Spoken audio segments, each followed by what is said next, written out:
क्या आपका पोर्टफोलियो इस वोलेटाइल मार्केट में नेगेटिव दिख रहा है? क्या आप भी इस कन्फ्यूज़न में हैं कि इस समय स्टॉक मार्केट में कौन से ऐसे शेयर्स हैं, कौन से ऐसे स्टॉक्स हैं जो अच्छा परफॉर्म कर रहे हैं?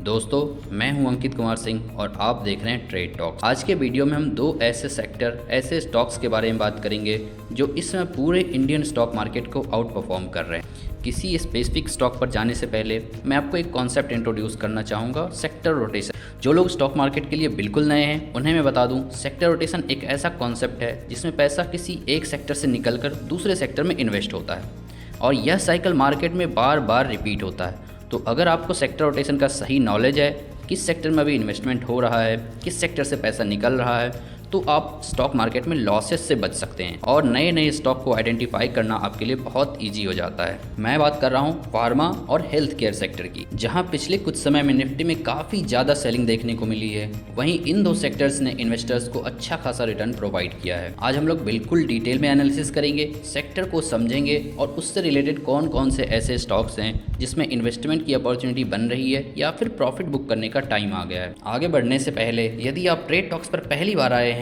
या फिर अभी तक आपने हमारी फैमिली को ज्वाइन नहीं किया है तो चैनल को सब्सक्राइब करें और वीडियो को लाइक करें, क्योंकि आपका एक लाइक मुझे ऐसा रिसर्च बेस्ड कंटेंट बनाने में मोटिवेट करता है। तो चलिए चलते हैं अब सीधे स्क्रीन पर। निफ्टी फार्मा इंडेक्स को देखें तो यह इंडेक्स अभी अपने ऑल टाइम हाई के आसपास ट्रेड कर रहा है।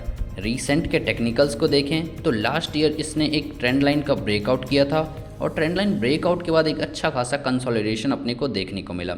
रिसेंटली इसने अपने कंसोलिडेशन रेंज का ब्रेकआउट किया। परफॉर्मेंस को देखें तो अगर लो टू हाई कनेक्ट करें तो यहाँ पे 17 to 18% का गेन देखने को मिला है। क्लोजिंग बेसिस पर भी अगर हम लोग देखें तो यहाँ पे अपने को 13 to 14% का रिटर्न देखने को मिला है।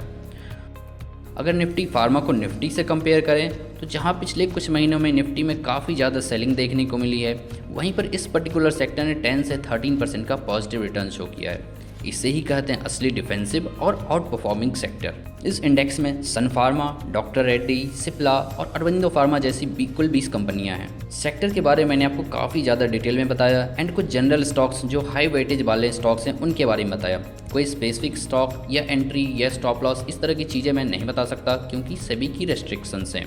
अगर आप थोड़ा बहुत टेक्निकल का नॉलेज रखते हो, थोड़ा बहुत टेक्निकल एनालाइज कर सकते हो तो इस सेक्टर से रिलेटेड स्टॉक को आप इजीली आइडेंटिफाई कर सकते हो।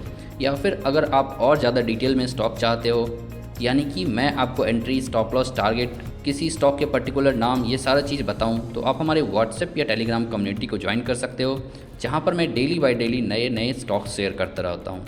निफ्टी का नेक्स्ट मूव क्या होने वाला है, निफ्टी से ज़्यादा परफॉर्म करने वाले कौन से सेक्टर्स हो सकते हैं, या फिर कौन से सेक्टर से पैसा निकलकर किसी पर्टिकुलर सेक्टर में जा रहा है, यह सब मैं कम्युनिटी पर शेयर करते रहता हूँ। लिंक आपको डिस्क्रिप्शन में मिल जाएगा। अब कई लोग मुझसे पूछते हैं कि हेल्थ केयर और फार्मा में डिफरेंस क्या है। दोनों तो सेम सेक्टर है। हेल्थ केयर एक बड़ा बास्केट है जिसमें सिर्फ दवाइयाँ बनाने वाली कंपनी नहीं, हॉस्पिटल चेन जैसे अपोलो हॉस्पिटल्स, डायग्नोस्टिक सेंटर जैसे लाल पैथ लैब्स और मेडिकल इक्विपमेंट बनाने वाली कंपनियाँ शामिल हैं। तो मोर और लेस इसका भी टेक्निकल निफ्टी फार्मा को फॉलो करता है, या यूँ कहें कि निफ्टी फार्मा का टेक्निकल इस पर्टिकुलर सेक्टर को फॉलो करता हुआ दिखेगा। इस पर्टिकुलर सेक्टर ने भी लास्ट ईयर ट्रेंड लाइन के ब्रेकआउट के बाद एक अच्छा खासा कंसोलिडेशन शो किया एंड रिसेंटली अपने कंसोलिडेशन रेंज का ब्रेकआउट किया।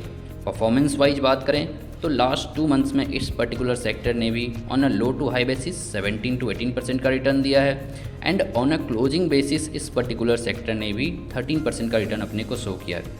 अब सवाल यह है कि इस पर्टिकुलर सेक्टर में अचानक इतनी बड़ी तेज़ी क्यों दिख रही है, जबकि निफ्टी यहाँ पर काफ़ी ज़्यादा प्रेशर फेस कर रहा है, सेलिंग साइड में जा रहा है, लेकिन यह दोनों सेक्टर अपने ऑल टाइम हाई के आसपास ट्रेड कर रहे हैं। इसके पीछे 3 सबसे बड़ी कारण। सबसे पहला कारण ग्लोबल टेलविंड्स और उस मार्केट में रिकवरी। भारतीय फार्मा कंपनियों का एक बहुत बड़ा रेवेन्यू अमेरिका और यूरोपियन मार्केट से आता है। वहाँ जेनरिक दवाइयों की मांग और प्राइसिंग स्टेबिलिटी बेहतर हुई है, जिससे कंपनी के प्रॉफिट मार्जिन इंक्रीज हुए हैं। दूसरा है अर्निंग्स ग्रोथ। इस तिमाही में जो फार्मा कंपनीज हैं, हेल्थ केयर कंपनीज हैं, उन्होंने उम्मीद से बेहतर प्रॉफिट दर्ज किया है और अर्निंग विजिबिलिटी बहुत ज़्यादा स्ट्रॉन्ग है। तीसरा रीज़न यह है कि भारत में भी अब लोग प्रीमियम हेल्थ केयर और सुविधाओं के लिए ज़्यादा पैसे खर्च करने को तैयार हैं।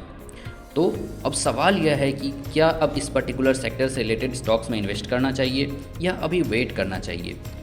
तो टेक्निकल चार्ट को अगर हम लोग क्लोजली थोड़ा सा देखें तो रिसेंट में एक अच्छी खासी बाइंग देखने को मिली है, जिससे यह पर्टिकुलर सेक्टर अभी ओवरबॉट जोन में चले गए हैं।